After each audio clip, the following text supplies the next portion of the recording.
Conversating? Conversating with Pops and Ade. Yep, conversating with Pops and Ade. Well, I'm Peter J. Harris. And I'm Adenike A. Harris. And this is Conversating with Pops and Ade. Conversating with Pops and Ade. Let's go. Let's get started. Hey, everybody. Welcome back to season 2 of Conversating with Pops and Ade. I am Adenike, just in case y'all forgot. And this is my one and only Pops. This is Peter. I'm not going to say who is you because I know that he doesn't like it too much. Who I is who I is. Right. So today we are so excited about today. Yes. So I'm going to go ahead and pass the baton since it is Olympic season. I'm going to go ahead and pass the baton to my one and only Pops, my collaborator, and he's going to introduce our amazing guest today. I'm so excited. Yeah. We're going to keep this intro short. You can see her full bio and learn more about her. She's everywhere. Nkem Ndefo is our guest. She's the founder and president of Lumos Transforms in LA. She created something called the Resilience Toolkit.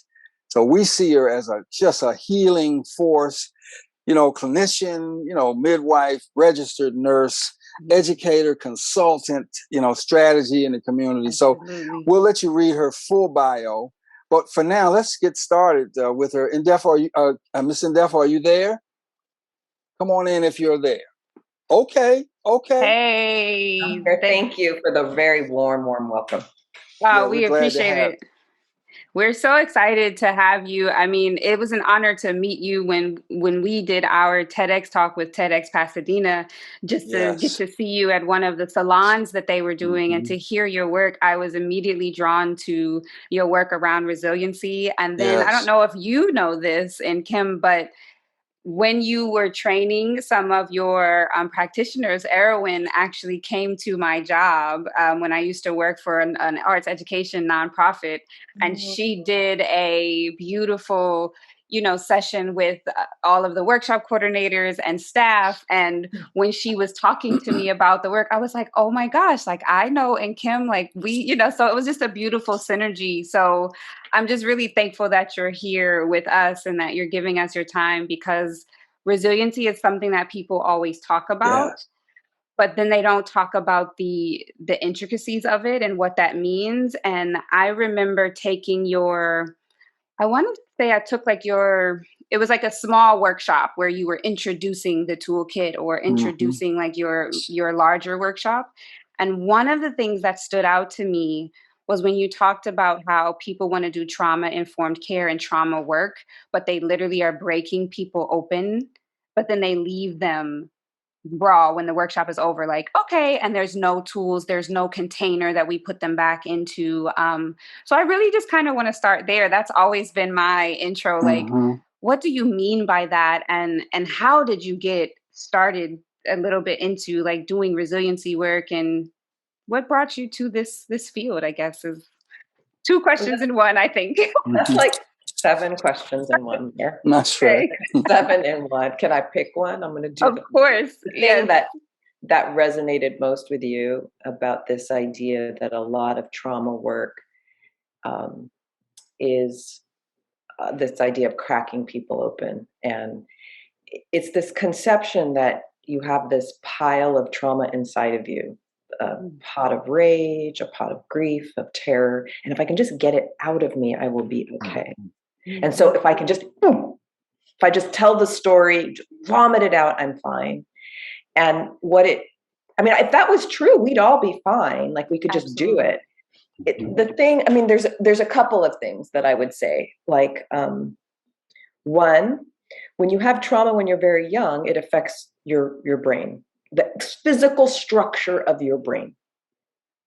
So I'm just going to cut right into it and go right there. I remember reading a study a few years ago about survivors of childhood sexual assault, sexual abuse, and that they, in the cortex, the white matter of the brain, for the area associated with the genitals was thinner.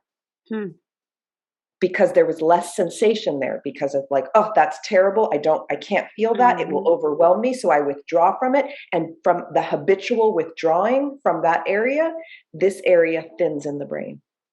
So what are you going to get out? Right. There's a structural change in your brain. What are you going to get out? Right. So, okay, just straight up. But we are plastic. Our brains change. And so as we slowly embody in a safe way and we begin to feel our whole bodies, guess what? That will thicken up again. Yeah. But that's slow. It's not like my pill. It's not my quick fix. So there's that. So I'm going to say that one.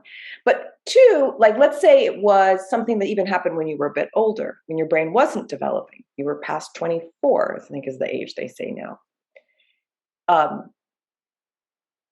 A trauma is a trauma because it overwhelms you, because it's bigger than you.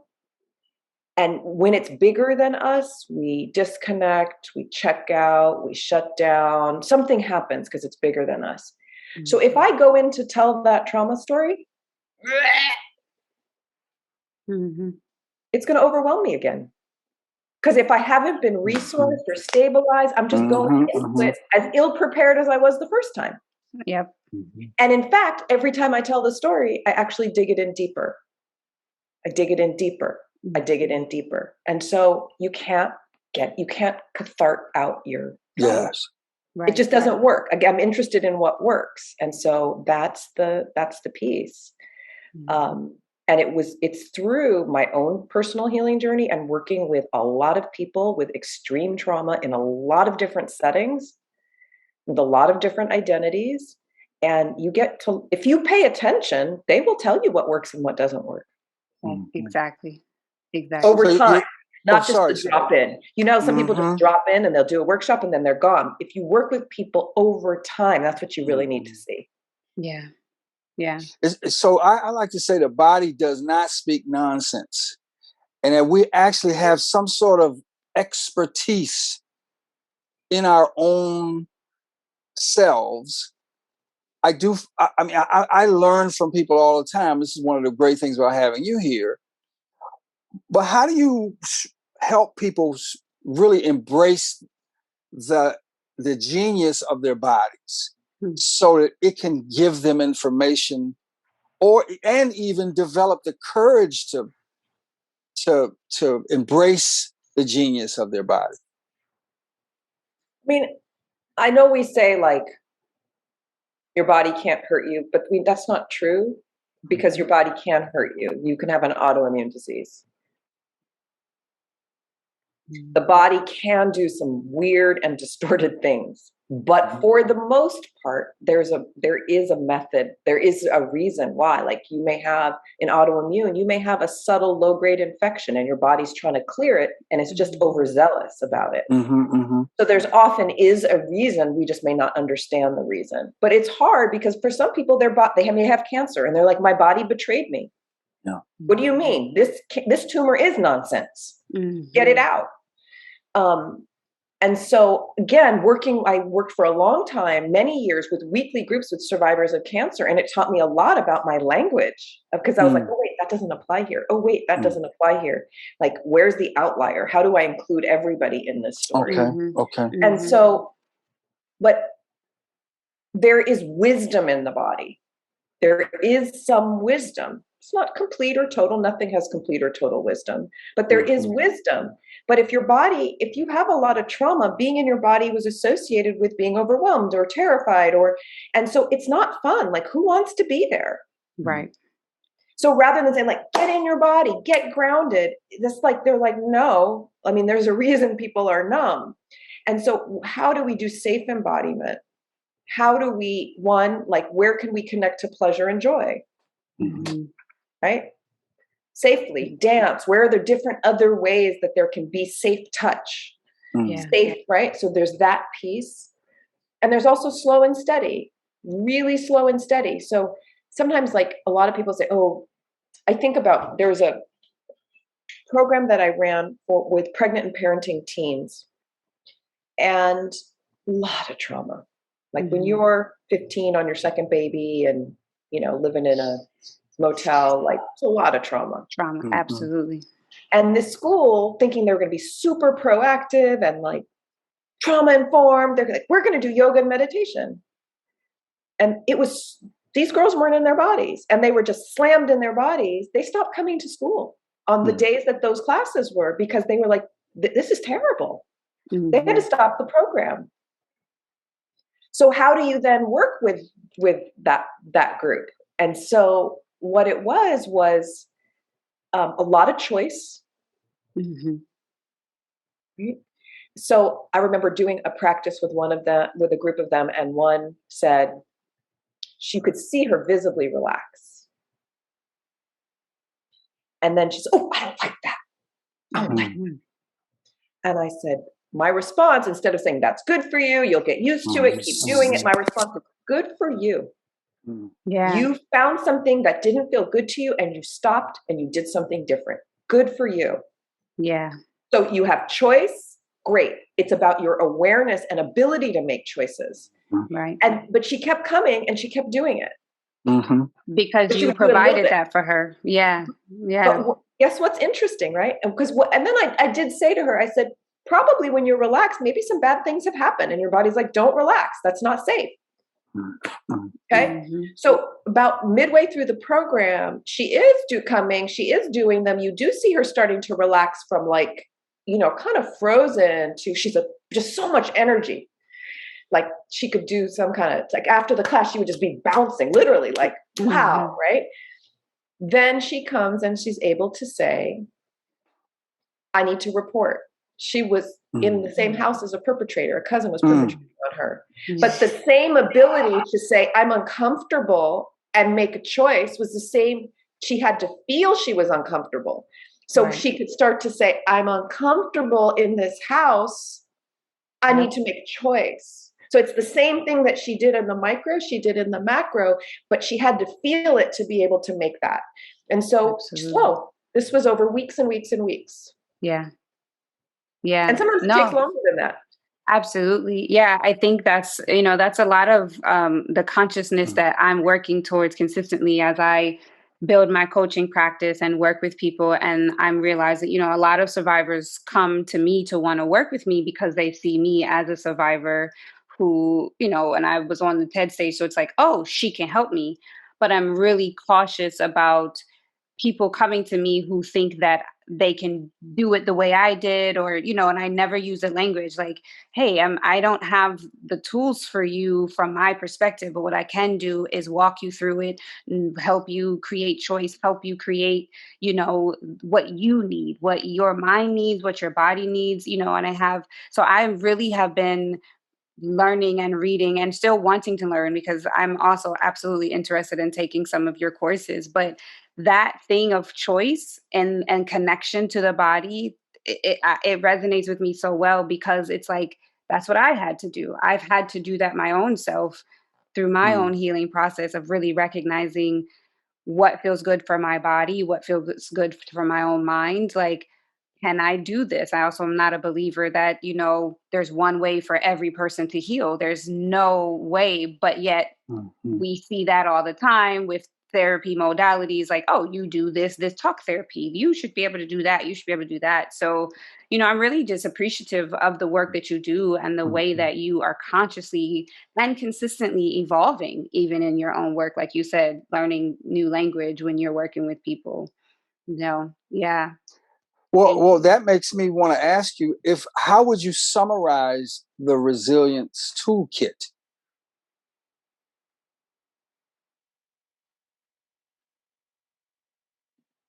Or your Do you know that muted itself? My hand, I was nowhere near. Your cat did it, mate. No cat in sight. She snuck on in there. The Zoom elf. Yeah. The goal of the Resilience Toolkit is liberation. So I'm just going to put it there. The goal is liberation. So just straight up, like that's where I'm heading. We're heading towards freedom. The stepping stones to that are to develop what we call alchemical resilience. I'm going to walk you backwards. So the step right before freedom is alchemical resilience. And this is not a kind of, there's a lot of punitive definitions of resilience. Pull yourself up by your bootstraps. Never mind, you're dealing with systems of inequity and oppression and violence. Right. Just pull yourself up by your bootstraps. So it's a lot of individualizing of systems problems. None of that. This is the kind of resilience. I mean, it's saying that we know that systems create most of the adversity that we deal with. But systems don't change themselves. People change the systems. Mm-hmm. And typically it's people bearing the brunt of that who have to do the work. Mm-hmm. Right. And so an alchemical resilience is the kind of resilience that we need to build so that not just that we are able to bounce back or bounce forward from adversity. It's not just that we have done our own personal or collective healing. It is about having enough bandwidth, enough capacity to tap our wisdom and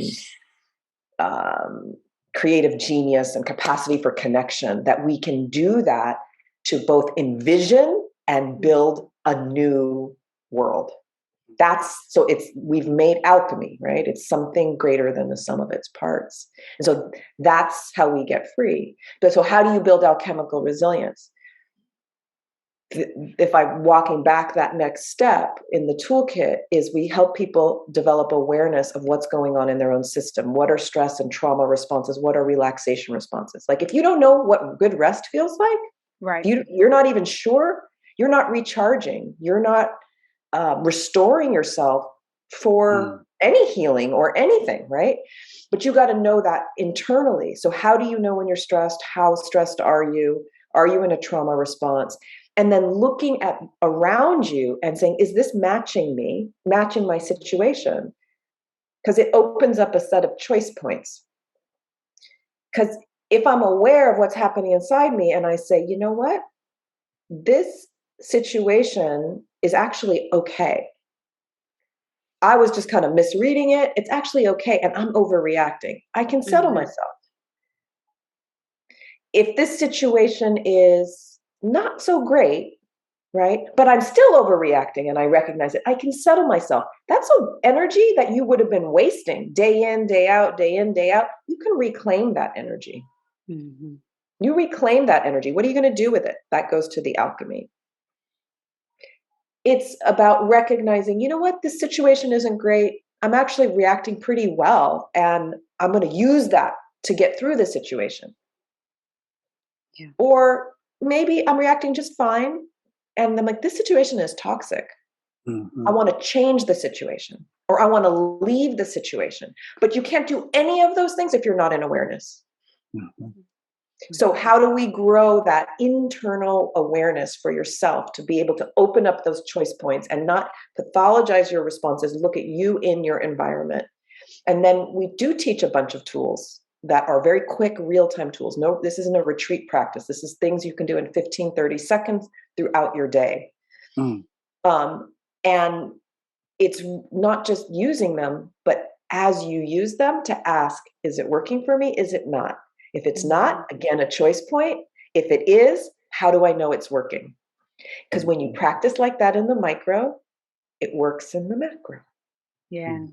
So it's developing all that. And then we use like a lot of sort of behavior change theory to help motivational interviewing, to help folks really dig into how to root this into your life. Because it's not something that you can just one and done. This isn't something that has to be a rooted practice. Right. So it's the toolkit. Often people think, oh, it's a breathing practice or it's a meditation practice. It's an approach actually to, like people say, once I see this, I can't unsee it. I see differently. I move differently. So I've come to realize it's a little disruptive, which is good because then people want to change systems or leave them or. Yeah. Well, I would call that circuit breaking for me. When I think about, getting news or like I love, so, I'm a big, I should say this. I'm going to slow myself down because I get all hyped. This is so thrilling to me. I've shot you notes every now and then. You'll say something like, healing shouldn't, like, I'm misquoting now, but healing shouldn't leave you more messed up than you was when you started to heal. And I'll say, oh my God, I just read that. And I type you a note to say, so I love this concept. It seems to also empower people as individuals, but not in an individual, in a negatively individual, not individualistic, but it does account for individuality. I don't know if that's too fine, but that's what seems to come for me. So, you face these difficult circumstances.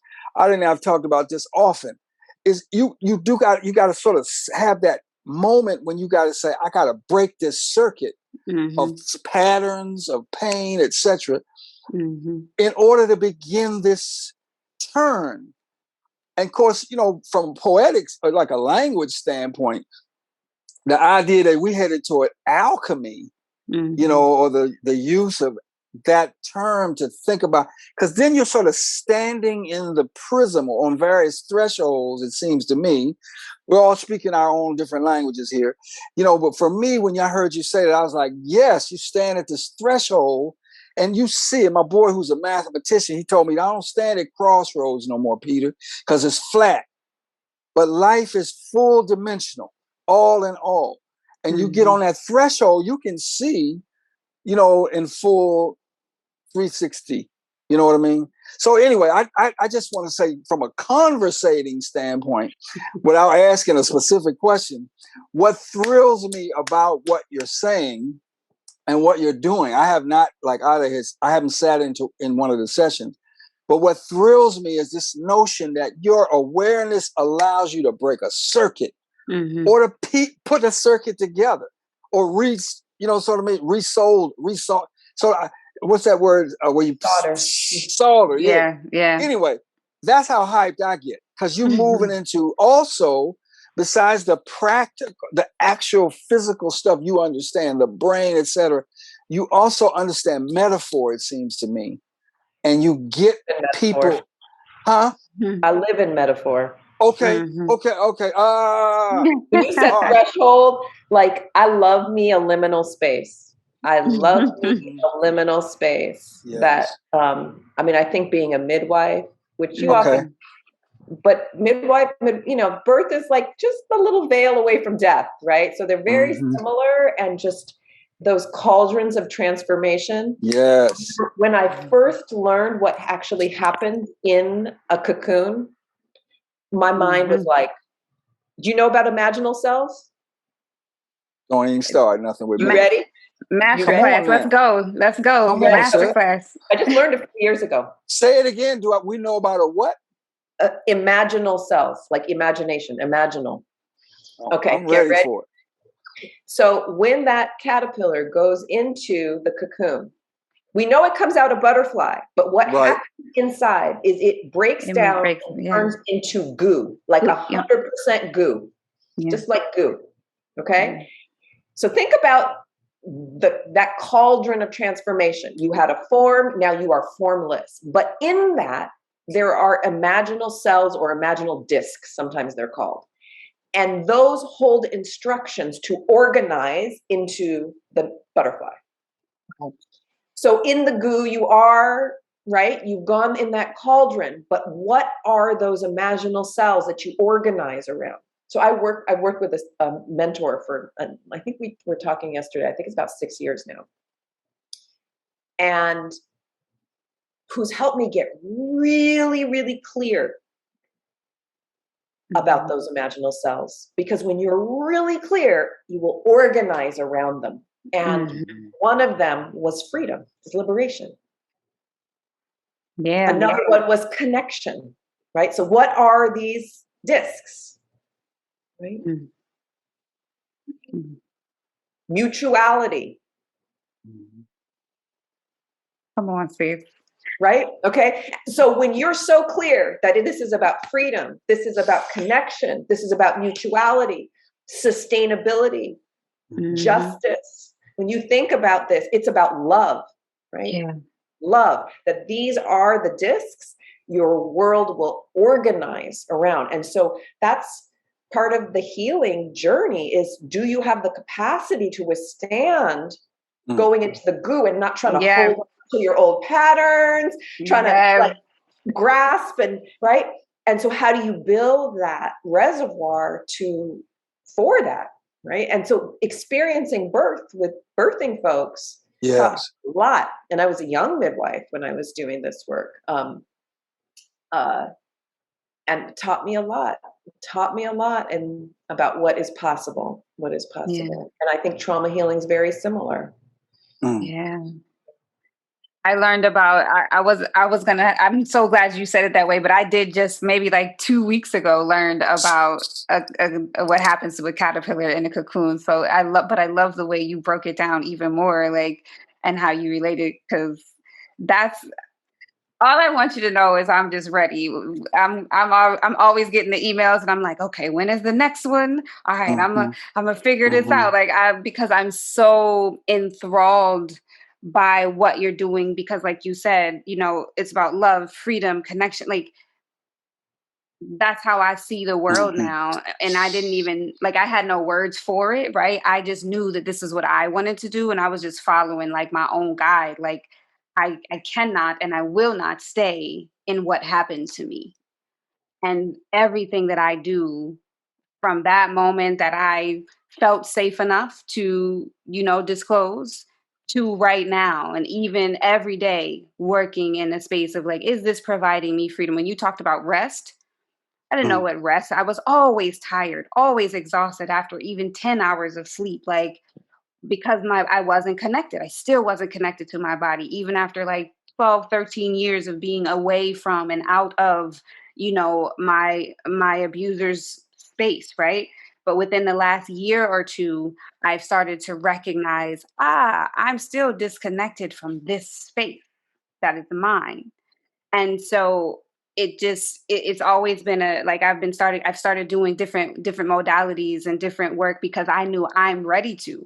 But I'm always very cautious of like, not everybody, you don't want to jump right in because they're just not ready to. You can't jump into the deep end if you haven't even put your floaties on remotely. Like, you ain't even put your toe in the water yet, but you jumping into the deep end. Like, let's put your feet in the water first. Let's just let the wave run onto your feet first. How does that feel? Can you even feel it? Because half the time, if it's too cold, you might run out. You might run back out the water. So I'm just really I just love your breakdown of the cocoon and of that. That gave me chills. That was just beautiful. You know, my dad, who's from like this rural town in Virginia, he used to say, "You got to crawl before you walk." He'd say stuff like that.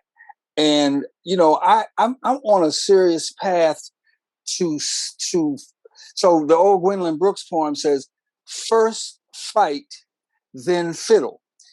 And I've come to really say, no, fiddle while you're fighting. You know, celebrate while you are doing your resistance work. Take time to stop, consolidate. You know, I wonder if baby steps or incremental steps fit into what you've been saying here at all. How does that sing for you? I mean, people can work at different paces. Again, and like sometimes your nose is so like looking at your toes, taking the steps that you have to lift up your head and look at that long range view and kind of and look forwards and backwards and maybe up and to the side too, and say, how am I doing over time? Because sometimes people listen things and their well-being is decreasing. There's sometimes they what? Nkem, say that again. Sometimes what? People persist in things with their well-being decreasing because they're told it's good for them. So you have to, it's not to say that we're looking for smooth or it's an always inclining upwards. There's going to be ups and downs, but overall, are you better now than you were 2 months ago? What is, you know, in what way? And they may be very small things, but you do need to look at that. I think that that's very important, whatever you're doing. Because when I would work with mental health clinicians, a lot of them would say, wow, I realize if they're not doing any training around the body, they find that once they learn about some of the body stuff, the somatic pieces, they realize that they're often pushing their clients too fast into the story, too fast. And that when you slow down, like you can't rush that stabilization phase where to get your, you know, legs underneath you before going swimming. And so that takes as long as it takes. And sometimes it takes a minute. And it's not about, it has to be 100% stay or 100% stable, but it has to be some solidity before you're going to start tapping it. Right. Yeah. Oh, I'm so curious now. Typically, somebody might ask, what situation or what moment in your life did you reach to see clearly like this and to begin to frame it into this toolkit? So that you can feel free to answer that if you want. But it seems to me that you, in some way, woodshedding experiences, personal, blah, blah, experiences of your life, etc., you have become what I call a virtuoso in thinking. And I don't mean that blowing smoke. To me, that's high praise. So you found a language, a practice. In other words, you see stuff. I have this thing where I feel like I bet you somewhere, if not many times more than once, it's like a welling of almost like, I get it. It's like, and it's so simple. You've simplified something super complex and deep. So I wonder how you could help folks listening and watching just understand the processes you went through to get this clear, to blend all of these expertises that came through your life so that you now can really, really not only just articulate this, but actually this is poetry, in my opinion. This is just real poetry. Thank you. My mom has said, you have an eclectic career. Okay. I'm like, yeah, it's true. I can see it in hindsight. I could not see it in foresight. Somebody asked me over the weekend, they said, did you see yourself here? I said, never would have imagined that I'd be here. I had no idea. No, I mean, I think it's, I'm inveterately curious, like to a fault. It's like a superpower and my Achilles heel. Like, don't even ask how many tabs I open on my browser. Don't ask. But I'm like truly curious there's sometimes I want to dominate material, but a lot of times I'm like, ooh, what's there? Ooh, what's there? And so, I I think one of my skill sets is I'm very spatial. So I understand like how things relate. So I like to take the big view and see the big sweeping patterns, but then to swoop down on the ground and see the smallest detail, but still remember where it fits in the bigger pattern. So, and I love complexity and systems, though I have to say I'm on a job right now that is stretching my love of complexity. I'm like, maybe that's too complex. Maybe that's too complex. But I get excited by this, about seeing patterns and systems, and I keep asking and I keep listening, and I have a lot of different ways of knowing. I remember it was when I was in college the second time through for my undergrad, I remember reading an article that I still can't find to this day, towards an Afrocentric feminist epistemology. And I didn't even know what epistemology was, right? And so, but it just blew my mind that like there's different ways of knowing. And for me, like, what is the knowing from my body or intuition or spirit? What is the knowing from a research-based study? Like, I'm eclectic, like I'll pick all different traditions and this, but I'm very interested in lineage. So I'm not interested in appropriation. I'm like, where did that come from? So we understand the biases, so we can give credit, so we can understand connections. Yes. But I'm still pulling and pulling. And then when you get it together, how things start to affect each other, right? So they start to affect each other and you get a synergy, you get an alchemy. So when I created the Resilience Toolkit certification program, I'm like, I've been doing this for a while. It'll just probably take me a couple of months to put it together. It took me 6 months, a good solid 6 months of 20 to 30 hours a day. And this was doing things I thought I understood, but I would do a deep dive research on the lineage. So something that I understood, and then I'd say, look at this. And they're citing this person, and they're citing this. Wait, look at how they've changed it over time. So to understand these different things, it was like and one of the things I came across as I was thinking about different ways to conceive of the experience of stress and resilience and trauma was this theory. It's relatively new. It's called the constructivist theory of emotion. One of the main authors of this is, her name is Lisa Feldman Barrett. And she talks about how that we actually construct emotions in the moment. It's through an experience, and then we have an experience in our body, and we have a history and culture that we interpret what this is. And we say it's strong, it's not strong, it's positive, it's negative. And we use that to then help us move forward. So these emotions are constructed in the moment. When I got this theory, for like 2 months, I was like, oh my God. Okay, so it's conventionally, the wisdom is when you have a strong experience, you disconnect, right? You go numb. But the conception is that you're feeling it, it's happening, and you would be feeling it, but you're numb from the feeling. In the constructivist, you're not having an emotion. You're having an experience, but it's not an emotion, because if you can't feel it, you're not constructing it. Right. Wow.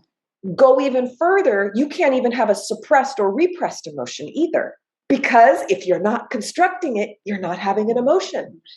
So when we go after people going, you're suppressing that, you're repressing it, you're avoiding it. No, they're really not experiencing it. Yeah. They have an experience, but it's not what you have repressed anger. It's like, no, they're just not. They're not feeling that. So I kept thinking, right?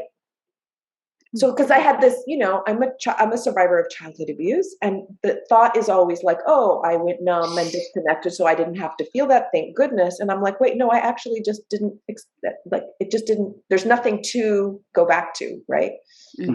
Like when I remember it, I'm creating something new in the moment, which is also very liberatory when I can recreate.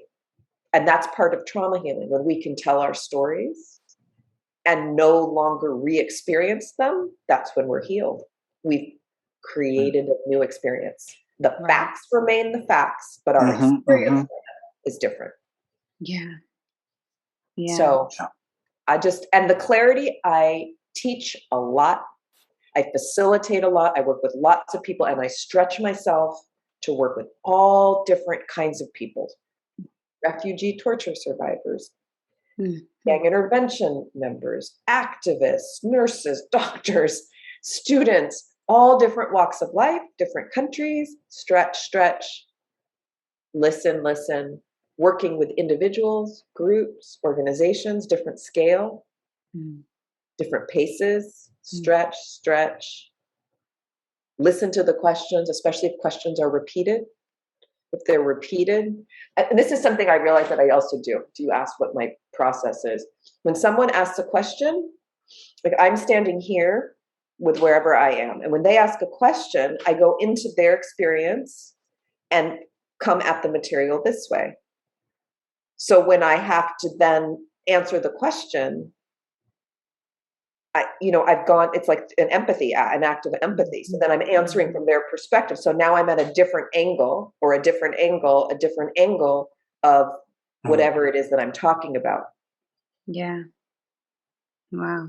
And doing that over and over again so I love in the certification program, I'm getting sharper and sharper. Their questions are so good. I was like, oh, that's so good. I have to think about that. I love a good question. That's if you'll let me jump in real quick. There seems to also be a humility too in this process, that you have expertise, but you're not the expert. You come with a sense of service and humility to an individual's circumstances. Is that part of the way you think about this as well? Do you know what Dunning-Kruger is? You ever hear that? Dunning-Kruger? I don't know. No. Okay, so Dunning-Kruger is this, I guess it was Dunning and Kruger who named it, but it's the phenomenon when someone doesn't know something that much about something and they're supremely confident. because they don't know what they don't know. Mm. I have what I call anti-Dunning-Kruger, where I'm like, there's so much. The more I study, the more I don't know. I'm like, there's so much. Yes. And so I love to learn new things when people teach me things, especially if they're really on fire about them. That is one of my joys. Like to, I love lately, most of the time, I can't say all the time, is letting myself be changed by new information, letting myself be changed by an experience where it changes my mind. Like, like if I ask you, when was the last time you changed your mind about something important? Like that experience, I'm like, wow, I never thought of it. That's like, I'm really digging that right now. Nice. Yeah. Yeah. Wow. That's exciting. It's like the way you said, you love learning from people who are fired up. Like that's how I feel right now. Like I'm in a master class. Like I said, I've been enthralled by learning about your work since the first time I heard you speak. So for me, I'm like, yeah, keep talking. This is fantastic. Let's go. Yes. Well, and I think people underplay. I know you also work with organizations. I think you're most recently with the LA County, so you can't get any more ossified environment than that, it seems to me. But I think people, especially in systematic settings, downplay enthusiasm, the rigor of celebration, the rigor of consolidating, positive advancements or, that kind of stuff. So I love that you get hyped about it too, because, a lot of times, even the very role that we embrace, if we're workshop leaders or, quote unquote healers or what have you, we still have a little manipulator energy in us if we're not careful. I got to say this today. A colleague of mine on Facebook held up a picture of a beautiful book called The Healers by Ayi Arma. It's a novel. Ayi Arma is from Ghana. And the book is really just a yarn about a boy who has to learn how to, become himself. And he goes into the woods to escape his uncle, who's just as trifling, who's killed his dad, etc. And while he's in there with the healer says, there's a real difference between manipulation and inspiration. And he goes into this beautiful meditation. And one of the things that's striking me, and Kim, and I hope you'll be able to answer this two ways for me, at least. So, does inspiration play any role in your work? And how do you take what you're talking about here and then go into these? Well, one, how do you even build an organization where everybody's on the same page with this approach? So, yes, inspiration, does it matter in your world? And then how do you sort of thread everything through so that it's consistent when people come to you or come to Lumos? I mean, I'm inspired. So people are going to be what they're going to be, but I hope they're inspired. I think about like people coming home. It's about reconnection. So trauma disconnects, stress disconnects, and how do we reconnect? And when, like, I'm working in a health system right now, and in the health system, people become healthcare providers. There's some element of wanting to care or tend to people, some element of service at some point. I'm not going to say for everybody, but the gross majority. And if you see their behavior, it's just a mark of like how far they've strayed often from their initial intent. And so how do you help return them to their own values, to their own wanting, and like be vulnerable and dare to dream like that it's possible. And so then we can dream together. And so I'm doing an anti-racism initiative in a large calcified bureaucracy, healthcare. It's super hierarchical. But how do we help people remember that this is about healing, and it's not just about healing for the patients. It's about it's healing, like it's Ubuntu. My well-being is caught in your well-being. We are one. My humanity, your humanity, it is one. And if we forget that, if we disconnect, all of our humanity is lost. And so when you can speak to people and they start to hear that again, and they dare to dream a little bit and say, I'm with you and we're going to do this together. And it will be hard at times. It will be joyous at other times. We're going to make mistakes. That's to be expected. And so modeling, And so we've had, sometimes I'll have meetings and I'll just say, pause, how does that feel right now? Just to think about this as a possibility. And people are like, it's exciting. Can we let ourselves be excited? I'm like, yes, you can. Right? And then we got to do the work to put our, but we can stop and celebrate. And so it's so different for how I only agreed to do this work if they said that they would take an embodied approach. And so I stop and keep reminding, your body's here, right? And I can say, in most conversations about race, people there's so much trauma on all sides that people and they can't even, I'm like, if you can't talk about it, how are you going to write policy? Right. So, and we've had some successes already. We've been at it for 5 months now. And we just got approved a time project code. So when people punch their little time card, that it has a code for doing equity work. First, right? Because you're not doing this extra on top of your regular job. This is part of your work, and it's approved part of your work, and it's going to count. That's a big one.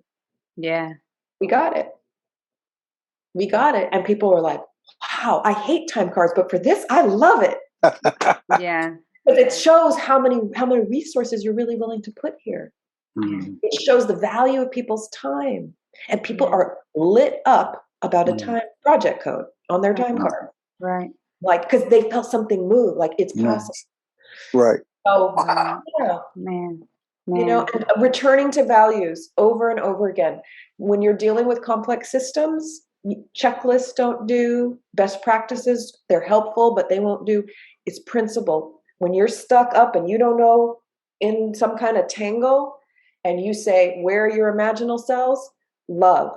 How can I bring more love to this situation? How can I bring more connection to this situation, more safety to this situation? When you ask those questions around your imaginal little discs, you will find your way to untangle and find your way through. And so I was talking to a head of runs 26 clinics on Friday, and there's been an incident, and he's like, what should I do here? And I said, well, who are the stakeholders?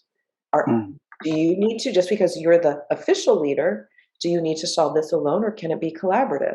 Oh, as soon as it's I can collaborate and ask, what are other? Yeah. That's that. I'm so clear that that's the principle. And if you just keep centering it, it will organize. And now we have a collaborative process where people feel included. Look at that. Wow. Yeah. Over and over again. Just keep going. Man, I could talk to you for hours. No, of course. I could listen to you for hours. I could listen and talk and engage for hours. Well, I just want to acknowledge and say thank you so much. I want to say we could do part 2, 3, 4, 5, and 7. I just want to keep talking, but I really just want to say I really appreciate the work that you do. I appreciate the way that you do your work, because I think that that's really important to acknowledge the intention, the consciousness around how you do what you do. And I look forward to hearing more. I look forward to connecting with you again. I look forward to, when my time is right, to be able to be in that Resiliency Toolkit certification class. I am beyond, excited. It gets better each time. I believe it. I believe it. I look forward to it. Pops, I just want to say thanks again for always being my collaboration partner. I think that's something that, I always want people to know. I don't just do this work with my dad because he's my dad. I do this work with him because he's a part of that collaboration and that communication, and like, we do this together because we want to break circuits, we want to twist things up. And so I just say thank you for that. And Dad, if there's anything that you want to share before we officially, end, I just thanked Nkem, like, masterclass. That's all I have to say is this was a masterclass in understanding resiliency and understanding how nuanced it is. And that's the thing for me, is recognizing resiliency isn't just, like you said, pull yourself up by your bootstraps. Like, oh, you just did this in spite of your circumstances. Like, look at you. Like, I've never really, people have called me resilient. Oh my God, you're so resilient. Pump the brakes on that, because it's a lot deeper than just, oh, I got over something and I survived. And it's so much deeper than that. It's so much, work. So again, I just say thank you, Pops. Is there anything that you would like to close us out with? Just keep on with the force. Don't stop. And I'm glad you decided to join us. With me. And, be kind to yourself as well. You know what I mean? Because we want to always celebrate the fact that we're here, and we want you to be here as long as you can, even if you ain't doing the large work, that you're making sure that you're there for your cat and your brilliant kids and other loved ones. And thanks for this. This is a real joy to get to this concentrated time to just swap some frameworks and some ideas. But definitely, since you got this like fragrant work, fragrance work. I like that. You know what I mean? Very much. Come on, Dad, with the poetry, with the poetry. I know we're closing up, but it's just, you can inhale and you can smell the roses. The cliche is stop and smell the roses, but I always make the case that you can do the work, and the roses could be right in the work. You can see the blossoming. I just because I'm not a trained quote unquote anything. I just, except journalism, so to me, I'm coming at this with this sort of deep humility.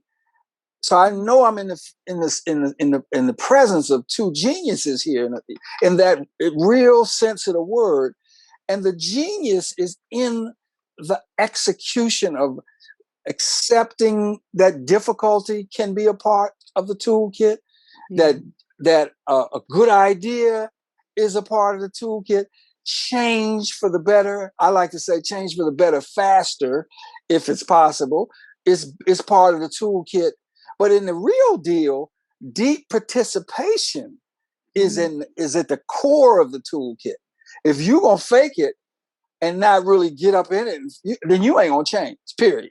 You're going to say some change, but you ain't going to really change. So to me, this opportunity, sis, the last time we saw you was literally on that stage before the TED thing. But aside from the photos on Facebook, checking out videos and whatnot, this is the first time we've had a chance to do this. And it's as stirring as I had hoped it would be. Yeah. But first, also I got to say this, Ade. First, you serious. No, I am serious. What I mean? This is what I like, is that you're taking serious shit seriously. Yeah. I get to drop we're at the last, this is going to be our last show, so I can get me one shit in. That was two. You take serious stuff seriously. Yeah. As an actual, that's the sort of assessment posture. Yeah. I feel you saying, oh, if you want me in the mix, if you want to conversate with me on a strategic level, etc., then you should know that we're getting ready to get serious up in here. Like that old song, let's get serious. You know what I mean? Because if you don't take it seriously, don't call me. That's what I hear you say. Don't call Lumos. But it's like, it's just too important, right? Yeah. It's just too important. I've been jonesing. I have a book right behind me. Bring it up. Come on. Okay, I gotta take my glasses off and joyful militancy. Sis. That's my Pops all day, every day. I'm gonna read you. Please do. I'm gonna read. I read this regularly to myself. Beautiful. To everyone in cramped spaces and stifling atmospheres, letting in fresh air and finding wiggle room, embracing messiness and mistakes together, learning to move with fierce love and uncertainty, making us capable of something new. Come on. Come on now. Right? Yeah. You know that in the next blog post I'm writing is called "I Am a Militant Falsetto." Yes. Yeah. So this is marvelous. I mean, as Ale said, we know this is the end of your day. So thank you so much for giving us this time. It's my pleasure. It's here that I come alive. And that's another place is my internal knowing. Where is it that I come alive? And to me, it's more of those spaces. Doing what do I come alive? Because that is for not just my own good. That's my magic that I bring. And doing anything different, I'm out of alignment. Yeah. My body will tell me you're out of alignment. Yes. Yeah. Thank you so much. We appreciate you. My pleasure. Thank you. Thank you. You've been listening to Conversating with Pops and Ade. We're your hosts, Peter Harris. And I'm Adenike Harris. Please, wherever you're listening to this podcast, subscribe, share with your friends, and give us feedback. Also, don't forget to follow us at our Instagram page at PopsnAde, PopsnAde. Facebook, we are Peter and Adenike Harris. And you can also find us on YouTube, where you can see other videos of work that we have done, including our TED Talk entitled Healing versus Retaliation. Thanks again, and come back soon.